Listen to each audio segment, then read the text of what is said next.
So I guess I got to, it actually was like last week when I was going through this. It's like, so has Nehemiah been told what Jerusalem what Jerusalem looked like in its glory days? You know, it's one of those things that just never has really hit me until I thought about those 70 years and how, you know, he really, if he was he born in captivity is kind of what I was thinking. And I kind of wonder if he was born in captivity. So now his family, or the Jews that were there, they've been, you know, they have kept the faith, you know, and we'll study a lot about that in Isaiah, how they have continued on knowing about the Lord, and Nehemiah is one of those. All right, so let's get back for just a moment. So Nehemiah is very sad because of the state of Jerusalem.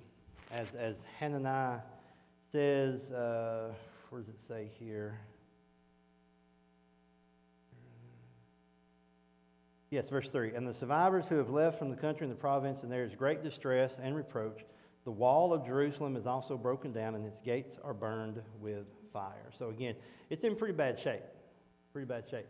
Now, Nehemiah, in his prayer here, notice how he says, and this is kind of going back to verse 1. So it was, I'm sorry.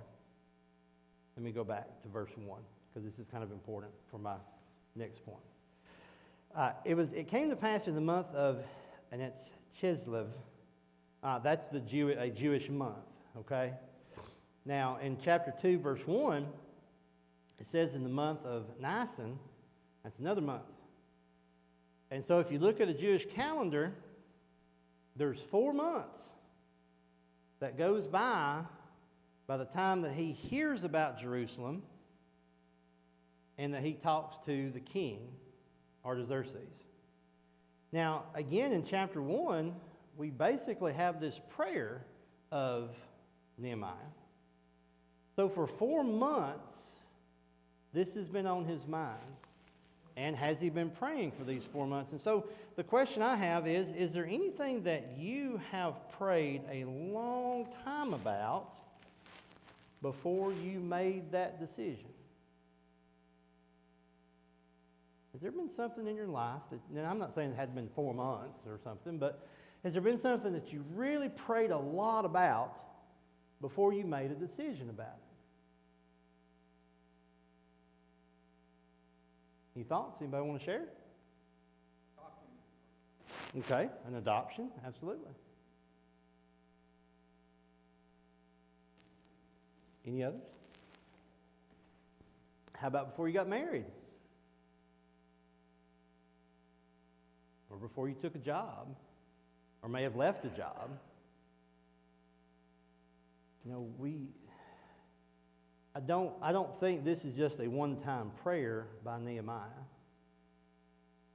But for 4 months, this is weighing on his mind. And so in chapter 2, we have this phrase, I had never been sad in his presence before. All right, so Nehemiah is now sad.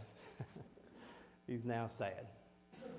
So, it says that he was in Shushan, or some maps has Susha. Some have it ends with H, some has it ends with A, but you know, the capital city. Now, in chapter 2, verse 5, we have this where it says, this is what he says. Well, the king's worried about him. and I think this dialogue between the king, Artaxerxes, and Nehemiah is very interesting to me. It reminds me of, it kind of reminds me of Joseph, about how he found favor with wherever he worked. You know, he was in prison. Well, he found favor with the guard, the chief guard. When he was a slave in Potiphar's house, you know, he basically was Potiphar's second-hand man, you know, and so on. And so, you know, we've got Nehemiah, and you know, you've got a slave that is a cupbearer, and he says, I was sad. And then in verse 2 of chapter 2, it says, then the king said to me, why is your face sad, since you are not sick? This is nothing but sorrow of heart. You know, that's a pretty bold statement, you know, from a king to really a slave. You don't look good. You're not sick. So before, there's something troubling you. Your heart is hurting. How many of you have had your spouse know that you're upset? Simply because of your facial expression or your body language or so on. Well, this is kind of what's going on here.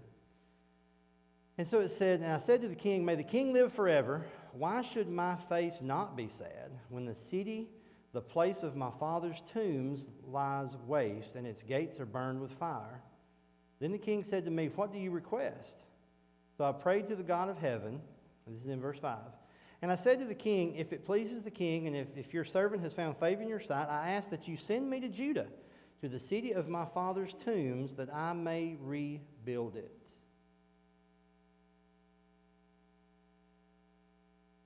Why would Nehemiah use this tactic, and I hate to use that term, this tactic of my father's tomb is, so I can go back and basically, as it says, to the seat of my father's tombs, that I may rebuild it. It's why does he use that kind of emotional phrase to try to get what he would like to do, to try to get what he wants to do?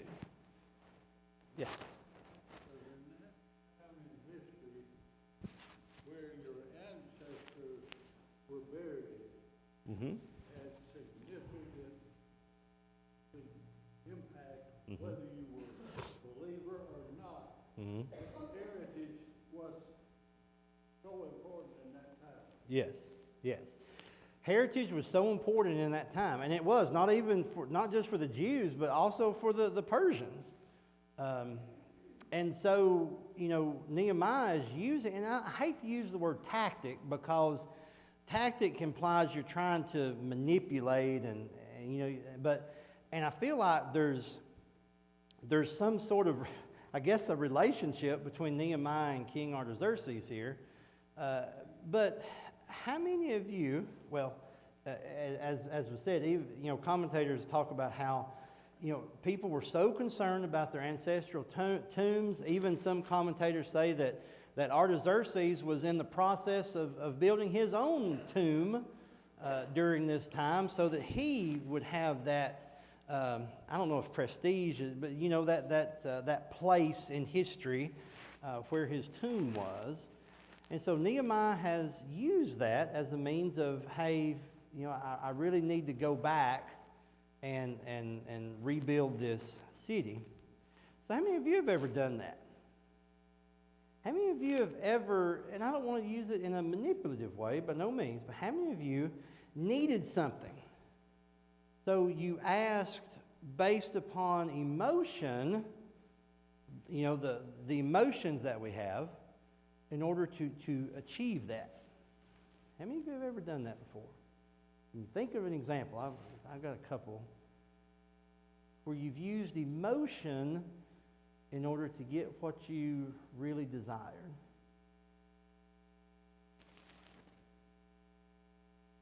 I'll tell you, kind of vaguely what you're talking about. When we were stationed, my dad was stationed in England. Post-World War II. He was always, when he first got there, he had to drive to London. He had to see one. He was there when it was wrong. He just drove around. And they were still, this is 1959. Okay. They were still rebuilding London. Oh, wow. And I made the comment, look at all this building going on. He said, well, that used to be that. Just driving around London, remember, Yeah. things used to be. Yeah. Bombed, and now it's being rebuilt. It seemed like such a long time ago. It does, yeah. It took a long time. So it was very important. For one of our journeys, we went to Scotland because he had up there during the war, after the war. Yeah. Okay. Looking for the place that he Oh, wow. never found it. Oh, well, they. Very important for him. Yeah. See, we sometimes in order to get something that's a pretty big deal, and again, I'm going to ask the question, and you can think about this for just a minute. How big of a request was this for Nehemiah to ask? I'm going to get to that in just a moment. But, and you may not have done this, but you've probably seen TV shows that's done this, but how many times have you seen a kid that really wants a new bike or new gaming system or something like that, and when they come to you, they go, well, all the other kids have one. I need one. I need it. My friend has this. My other friend has this. See, they're getting to your emotion. It's not logical at all to spend $300 or whatever on a gaming system that you can do this or whatever. But you look at it from the emotional side. And the emotional side of things can be very impactful. It can really get you moving. It really can. I mean, think about if you're ever having to pitch an idea to a group of people, you try to, well, they say in order to try to get things going, you need to look at it from an emotional side of things. I mean, think about, for instance, some of our DUI laws. Our DUI laws really started from an emotional thing. It was, you've got people dying because of car accidents because people are intoxicated. And so, they didn't get into the political side of freedom to do whatever you want to, or the religious side of the temperance movement. No, they looked at the fact that we've got people that are grieving because of the loss of life. And so that emotional tie-in allows things to start to progress. And so same thing in education. If you look at schools, why do schools do certain things that they do? Well, a lot of it starts off with emotion. Now, the problem with emotion is if you solely do it on emotion, it doesn't last very long. It can get things moving, but then it just kind of teeters out, as we used to say. And so that's when you have to have logic come into play. There's a book called Switch that I had to read about 10 years ago, and it talks about an elephant and a rider of an elephant. And the elephant is the emotional part. It can really do a lot of damage, or not damage, but it can cause a lot of things to happen. But after a while, you've got to have somebody controlling that elephant, and that's the logic, and that's the rider. And so when you're trying to make decisions, you can get things moving by emotion, but then you got to have a lot of logic in order to keep that process going. You're going to see that in Nehemiah. Nehemiah uses emotion at first, but you're going to see his leadership abilities come throughout this book, and that's the logic side of things. All right. So he talks about going back to help where his father's tomb is located.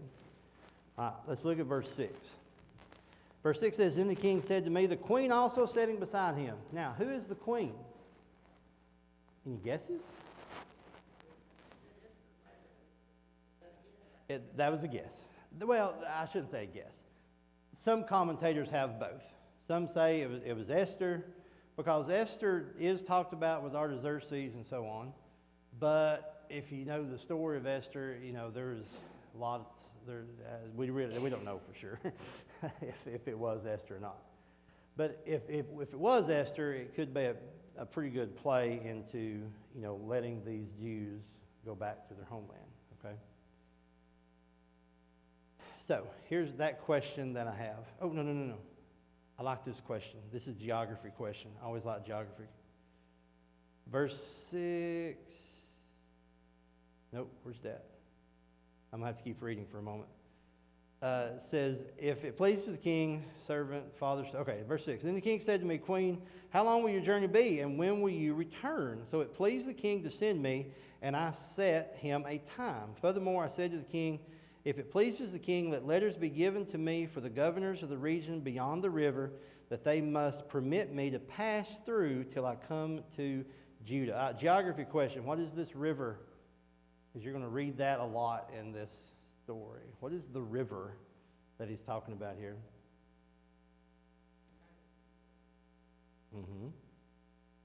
More likely the Euphrates. All right. Euphrates. Now, another Bible trivia question. When did we first read about the Euphrates River? Anybody know the first time we read about the Euphrates River? That actually says Euphrates in it.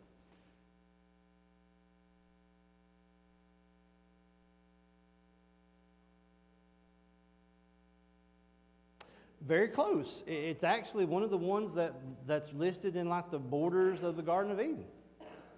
All right?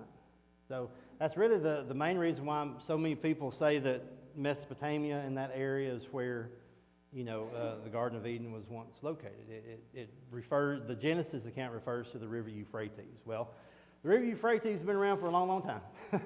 and so now, basically, they are, if you're looking at a map, they are east of the Euphrates River, so they're going to have to cross over the Euphrates River to get eventually to Judah.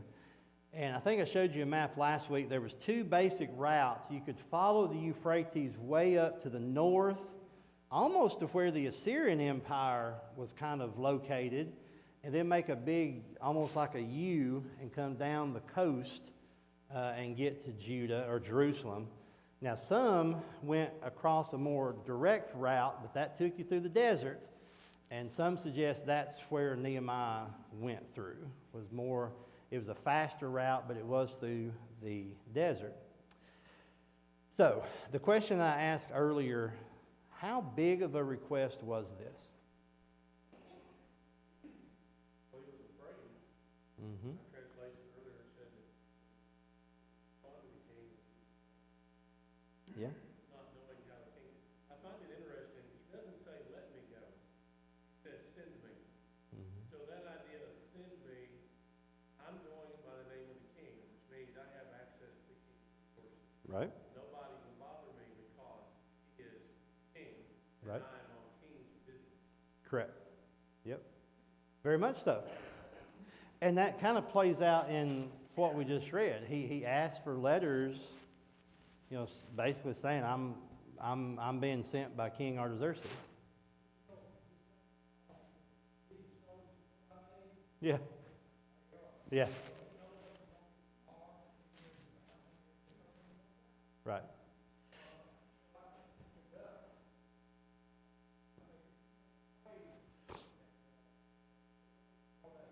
Mm.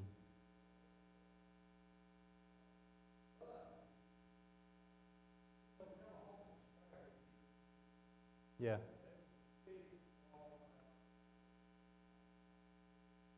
Yeah. Yeah.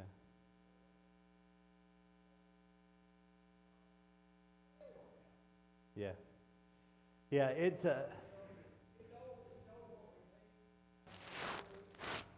yeah.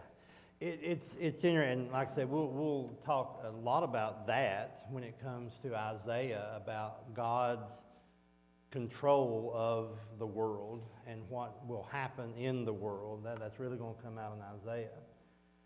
And so, as Nehemiah, as Gary was saying, with orders from the king. Now, there was one stipulation, though, as far as him going. And what was that? Yeah, coming back.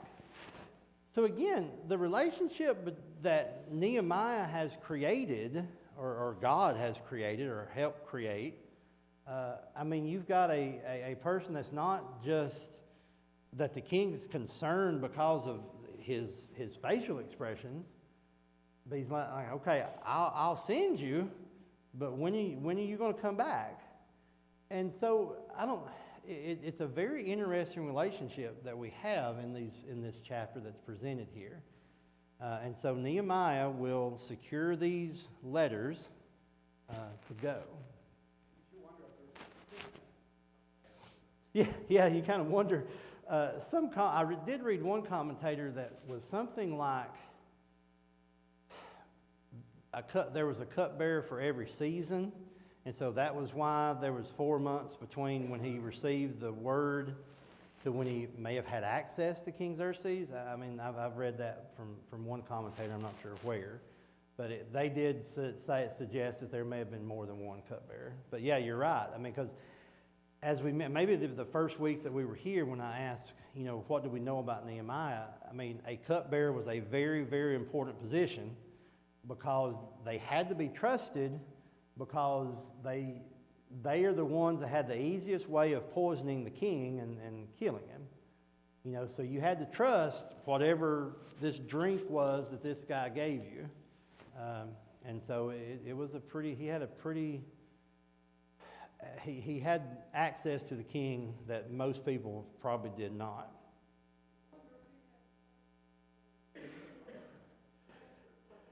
Yeah, I'm wondering that too. Yeah, yeah, I think so, and probably in the presence of the king, he probably had to drink it for sure to make sure it wasn't diluted with something later. So, do you think that the king was reluctant to let Nehemiah go?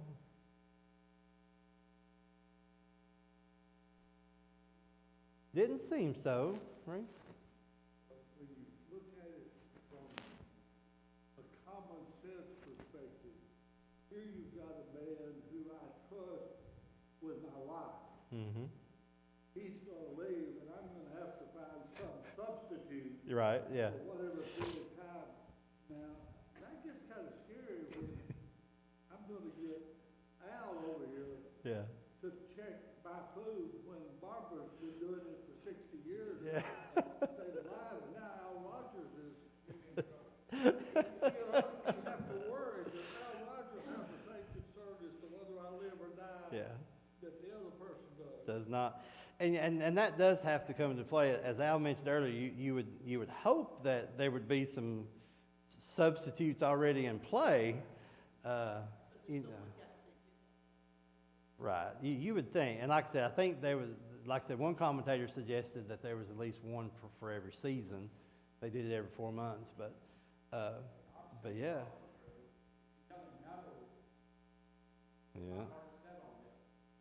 Oh, that's a good point too. Yeah. That is true. That I hadn't even thought about that. Is you got to keep him happy too. So yeah, that is right. So yeah, that is a good point too. So yeah, there's a lot of emotions that are going through this request, and so and we've all been through those decision-making processes before, where you're being pulled in so many different ways of both emotion as well as logic. I mean, it's we all have been through decisions that are way more complicated than just, do I buy my son a bike or my daughter the latest thing, whatever it may be. We're talking major decisions when it comes to family members, or when it comes to our family, whether it be a job or whether it's moving or whatever it may be. There's all these things that come into play. And just like I think Nehemiah had to do here, he had to trust that God was going to take care of him. God wasn't going to let Artaxerxes think that he was trying to betray him. Some even suggested, that's why he says in the very beginning, he says, may the king live forever. I mean, he's not asking this in rebellion to King Artaxerxes. He's acknowledging the fact that King Artaxerxes is in control of the situation, so to speak. But at the same time, he needs to do this. He needs to go and rebuild this city. All right. Yes?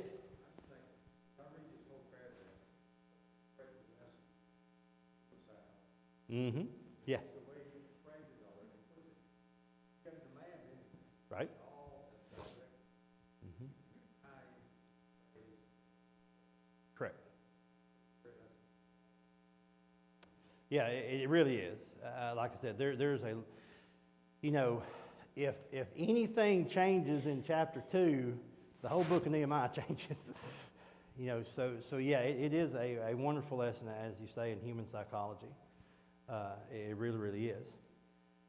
So we get into the end of chapter 2, and this is kind of fast going. This is a fast chapter, okay? Because here's how the chapter ends. So he gets these letters, and this letter is to Asaph, A-S-A-P-H. He's the keeper. I guess this is like our Department of the Interior. He is the keeper of the king's forest. Now, granted, there is a desert between there and Judah, so I don't know how big this forest is. I'm not for sure. But that's this guy's title. He is the keeper of the king's forest. It kind of like a Robin Hood, using that Robin Hood thought, sheriff of Nottingham or whatever.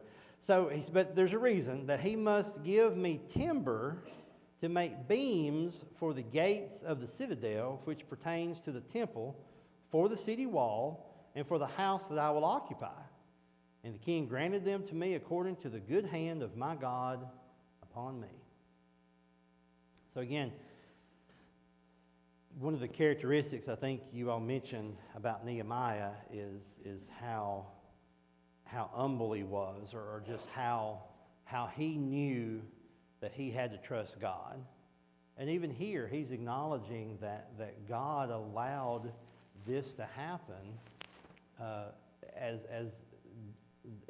even just a letter saying you need to give me the timber from the forest in order to help me rebuild this. Now, does that seem a little strange that a king of the Persian Empire would give permission for a Jew to go back to Jerusalem and fortify the city of Jerusalem? Now, what I haven't mentioned yet is, and I may have mentioned a couple weeks ago, he's already sent a group back in Ezra. If you read Ezra, the temple's been rebuilt. So the temple of Jerusalem has been rebuilt, and now this king of Persia is sending a Jew to Jerusalem to fortify the city. Does that seem a little strange? Militarily, does that seem a little strange? Depending on your people's intention, Mm-hmm. I imagine some people thought, don't want to do that. He probably Right. got advice. Yeah. We're going to have to go fight them again someday. Yeah. It's kind of like, yeah. It's kind of like, don't you know what happened 70 years ago, or however long it was, that the empire that you destroyed, the Babylonians, they had to conquer Jerusalem and destroy it, and now you're providing all this stuff to rebuild it? Possibly. Yes. Yep, exactly. Mm-hmm. Yep. And that's exactly right. Because when we get to verse 10, and it's going to get a little bit worse actually, because some of y'all know the story of Nehemiah and what happens when they're trying to rebuild this wall. Well, I'm about to jump ahead of myself, and I'm going to ruin my train of thought. So in verse 10 of chapter 2, and again, forgive me for mispronunciation. First grade phonics didn't work for me, okay? When, I'm glad somebody chuckled, because I just have trouble with it. How's the O and A make, anyway, there's, it's just like the word knife. There's no F in there, but, that's the way it is. When Sanballat the Horonite and Tobiah the Ammonite official heard of it, they were deeply disturbed that a man had come to seek the well-being of the children of Israel. Couple of things there. One, there are people already there. You got to keep that in mind. Ezra and some others have already been there. And so there's already been these things going on. It's just like how some of us, when we go down the road and we see these bulldozers pulling up these trees, we're going, I bet they're going to make another subdivision right there. See, y'all know. And so that's kind of, there's been this stuff happening. And so now you've got these people that are like, I don't like the look of this. I really don't like what's happening. And so you've got people that do not like the fact that this guy is coming back to rebuild the wall. Now, do they really know that he's going to rebuild the wall? Probably not just yet, because even Nehemiah is going to be a little bit tricky when he first gets there, and we'll read about that probably next week. So, Nehemiah has got permission to go. He's got permission to get the timbers from Asaph, but there's at least two people, and you probably need to kind of remember verse 10, because these two people are going to be a thorn in Nehemiah's side for a while. In fact, there's going to be a third one come in that's going to try to basically stop all this from happening. It uses the phrase, they were deeply disturbed. Some versions use the phrase, it grieved them exceedingly that a man had come to seek the well-being of the children of Israel. Why did it bother them so bad? Yeah. You're going to build up a fortified Jewish community. Yep. So therefore, now they're going to have an army. And guess what? I'm not as secure as I used to be, because I've got the Jews now building themselves back up. Yep. Yeah. I mean, I think that's pretty much it. This group of people, the Ammonites and all them, they've basically, well, you know, they've regrouped from being conquered. I mean, this whole region was conquered, you know, by the Babylonians, and before that, besides Judah, actually the Assyrian Empire had conquered everybody except Judah, and you can read that in Isaiah, and we'll talk about that next quarter on Wednesday nights. And so you've got these people that have rebuilt, and you got rid of the Jews, finally. You know, they went, Nebuchadnezzar got rid of them. He took the best they had, and they're gone now. The only people left now are the poor and you know, those that can barely survive on their own. And so we've kind of we've got a pretty good thing going. And then now all of a sudden the king is sending this guy, and you know, then it's going to be like it was before. So yeah, they're very upset about all of this. Very, very upset. And they will play a role in some difficult times and so on. All right. Here's what was interesting, I thought, and this kind of goes into the leadership, and I think I have enough time to cover this. Notice verse 11 and 12. So I came to Jerusalem and was there 3 days. Okay, so Nehemiah has made the 700-mile-ish journey to Jerusalem. And notice what he does here. Then I arose in the night, I and a few men with me. I told no one what my God had put in my heart to do at Jerusalem. Nor was there any animal with me except the one on which I rode.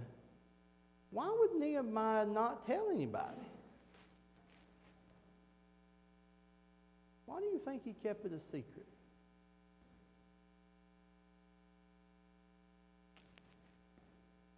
Make his own assessment of all the advisors, hordes of people that travel around, dignitaries. Yeah. Just go do this by myself and feel what's gates and walls. Okay. Even in the dark, nobody's going to be around. Right. Yeah. I imagine there were some naysayers that were saying he can't go. Yeah. We'll walk. Yeah. Her desolate city, we're going to stay a desolate city. Yep. He didn't want those negative people Mm-hmm. in his ear. Mm-hmm. Yeah.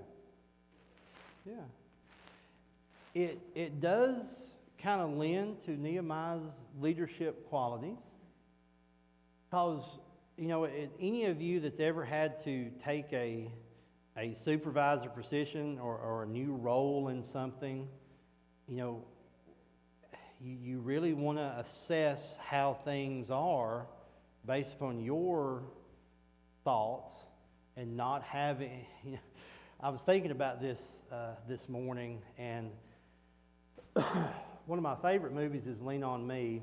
It's got Morgan Freeman, and he's a high school principal that goes into a school that's got like a 33% basic skills test score, and he's basically put in there the school's going to be taken over by the state if something doesn't happen. So the opening scene when he first gets the job is all the staff is around this big table, and he's in there, and one of the assistant principals is talking, and they say, you know, we welcome you, Mr. Clark. Joe Clark it's based on a true story, by the way. He said, Mr. Clark, we thank you for being here. We've kind of got an advisory team to come and assist you. And he finally says, that's enough, Mr. O'Malley. He goes, do you all think you could run this school? If you could, I wouldn't be here. So I kind of feel like that sometimes with Nehemiah, is that he had to assess the situation with his own eyes and not how other people see it. Because sometimes we want to see the things that we want to see, and even though we really don't see them, we say we do see them, I guess is what I'm trying to say. And so Nehemiah didn't tell anybody what his purpose was, so that I think I agree with Al and Gary here, so that he could see it for themselves and not have that either negative or maybe positive talk. He wanted to assess it himself. All right. This is between Nehemiah and God. Mm-hmm. Yeah, that's true. This is between them. Mm-hmm. I think verse 9 says, and the king granted these things because Mm-hmm. the good hand of the Oh, Lord Lord. was upon me.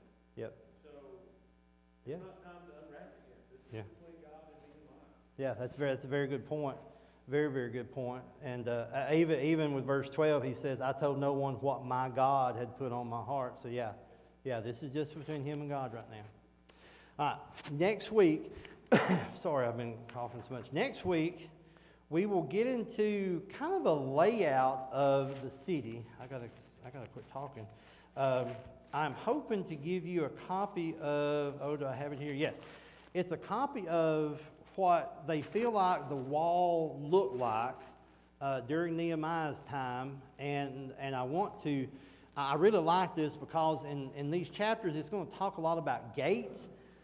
My goodness, y'all, there's 13 gates, I believe, mentioned in this book. And I'm like, how fortified is this city if there's like 13 ways to get into it? But anyway, we'll try to get that, because some of the gates are very significant. You'll even kind of read about them not only through Nehemiah, but there are some references even in the New Testament of the gates that are around this wall. So anyway, we'll talk a little bit about the physical layout of the wall as Nehemiah sees it, and then his action steps in order to try to rebuild and fortify this city again. I have ran out of time.